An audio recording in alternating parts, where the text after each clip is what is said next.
All right, guys, we're in Itaewon. It's pretty early in the morning. It's about 9 o'clock in the morning. So where we are right now, this place is famous for a lot of foreigners come here, a lot of university students. It's all nightclubs here. And tragically, 2023 years ago, when they lifted the COVID restrictions, this place decided to throw a big Halloween party. So all the nightclubs, I'm pretty sure they collaborated together and threw this massive Halloween party here, which drew thousands. The crowd was like tens of thousands poured into here. And if you see, it's not a very big place. It's not a very big laneway. And tragically that night, 159 people died. I would have been New York without the sirens. Hey, this is the home of all your K-dramas. Mount Druitt to Mount Fuji. Gotta love it. Look at this place on a Tuesday night. Look at it. Adelaide's Main Street, yeah? Rundle Street. This is Hong Kong. Look at these buildings, bro. I guys were in Singapore.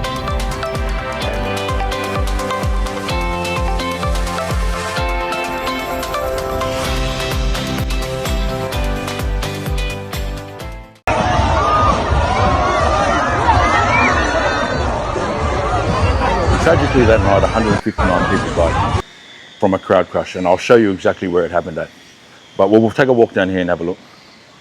So most nights of the week, this place is pretty busy. These are all nightclubs. Everything here, these are all clubs. They're all packed. There's people outside, you know, like wherever you go in the world, people outside getting people to come in. These are quite large clubs. They're not small, they're pretty big joints. So the Owl, that's all upstairs. It's a pretty big joint. This place here is pretty big. I was here on Sunday night. Most nights this is packed. This place gets full most nights. Like, it's pretty crowded. A lot of effort goes in every day to cleaning this place up in the mornings, getting it ready for the next day's trade. If you look up there, Latin pub, tequila pub. Look at those beer bottles. And tragically that night, 159 partygoers lost their lives in a crowd crush. Yeah, so this had thousands. I've seen the footage. There's tens of thousands of people on this street that night. But you come in most nights and there'll be a few thousand people here nearly every night of the week, partying and having a ball and having fun. And it's a pretty good vibe. I'm not gonna lie, it is a pretty good vibe. So I can see why a lot of people turned out that night. And plus the restrictions have been lifted, you know what I mean? You know, we were all in lockdown for nearly 2 years. So a lot of these places were open early, get cleaned up. Casa Guava, I've been here. That's a pretty good club. Been in there. Look, this is the aftermath from the night before. Look at this club. Look at the floor. So yeah, these guys have come in and cleaned it all up now. All the workers, and get it ready for tonight to go again. But it just keeps going. It's just nightclub after nightclub. And I'll show you exactly where that laneway was, where the 159 people tragically lost their lives that night. Now, there is an ongoing court case, okay, so it's still under investigation, I think. Everything needs to be submitted from the people by, I think it's December 12th from what I read. But if you look down these laneways to get out, like, they're quite steep laneways, and they're very narrow, they're not very big. And they're all through here, man. Like, you imagine the day they lifted COVID, what this place would have looked like. You know, you've been in lockdown for 2 years, and then all of a sudden, everything's open. And this place here is throwing a massive Halloween party. Like, dude, as if you're not going. I know if I was young, I would have been here. If I was living here. You know what I mean? It's the place to be. And it's just all nightclubs. It's pretty hectic. So yeah. So if you're walking down this street, the main street where all the nightclubs are, you've got I'd say about six ways to get out of this nightclub area. And if you're catching the train in that, then it drops down to 3. So there's 3 main laneways to get out of here. And you'll see, yeah, so you get tens of thousands of people in here and you give them 3 exits, 3 narrow exits. Or it's a recipe for disaster. To me, it sounds like it was poorly planned. From what I understand, local government were made aware of it and failed to act or respond to it appropriately.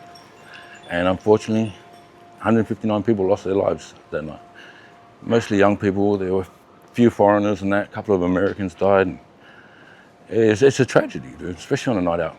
But from what I've read, right, for someone to be able to move freely, maximum of 4 people per square meter, and you're still able to move freely, you're still able to choose which direction you want to go. After that, any more than 4 per square meter, you start to move like water. You no longer have the choice of where you're going. You're moving with the crowd.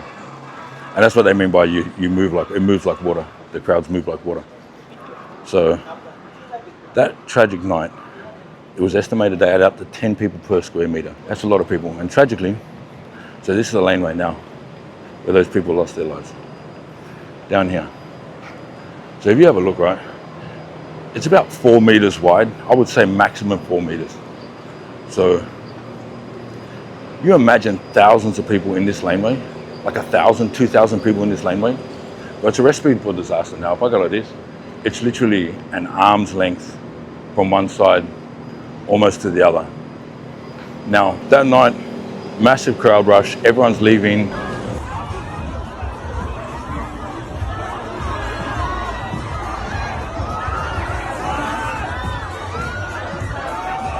But there was nothing dramatic happened up there that forced everyone down here.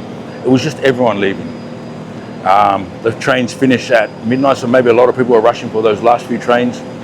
And tragically, right here is where most people lost their lives. One person fell over and it just created a ripple effect. People didn't have anywhere to go, so they were just falling over on top of other people.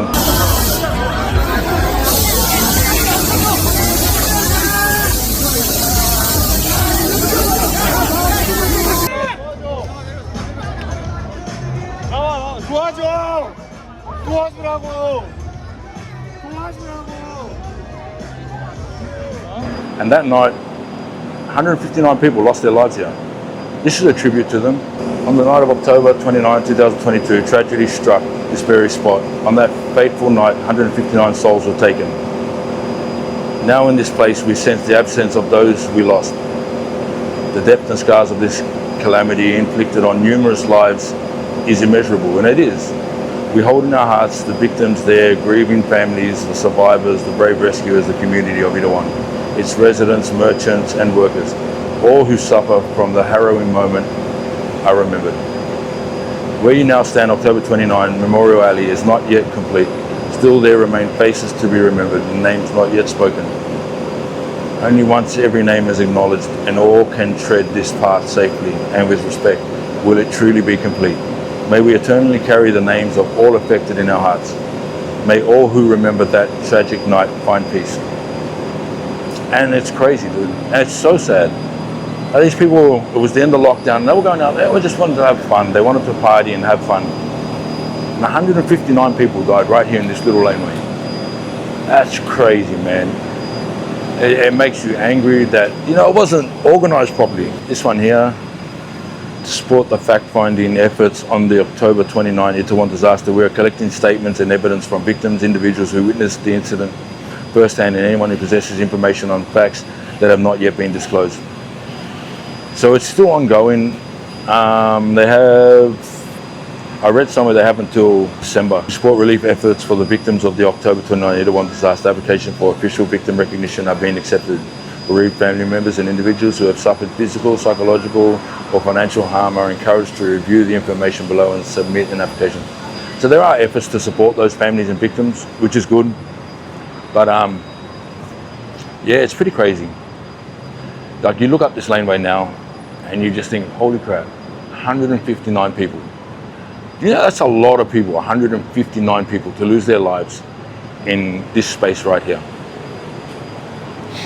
It was something that I think could have been avoided, but it was also just a whole pile of shitty circumstances. You know what I mean? Like, there was a whole lot of things that led to this happening, like the COVID lockdowns, you know, and lifting the bans and letting all clubs open up on the one night and advertising it like this huge party. Like, in hindsight, there's probably a lot of things you could have done differently, but given the circumstances that surrounded that tragic night, you know, COVID was a massive factor. You know, you lock people up for 2 years and then you let them out. Well, how do you think they're going to react? They're going to go nuts. They're going to go crazy. They're going to be happy. You know what I mean? Like, you see it when you have your dog locked in the house all day and you let him out in the backyard and he just runs. That's what we are. We're the same. It's sad. It makes me. It does. Yeah. I don't know. 159. That's a lot, man. One is a lot for a night out, but 159. Yeah, I don't know. Like, there's a lot of these little hills that are quite steep. And in that laneway, that's the steepest thing ever. All right, so all the families, victims, everyone who witnessed it, just everyone that was involved that night. My heart goes out to you. I hope you can find a way to sort of move on and not forget. Definitely don't forget, but a way to move on and live some sort of normal life. I can only imagine how hard it would be, especially for the parents and loved ones that lost people that night, partners, husbands, boyfriends, girlfriends, wives. Yeah, I truly hope that you can find a way to move on and live the life, live a happy life, because I'm sure your loved ones, that's what they would want, for you to be happy. But yeah, never forget, guys. All right, love you all. Peace.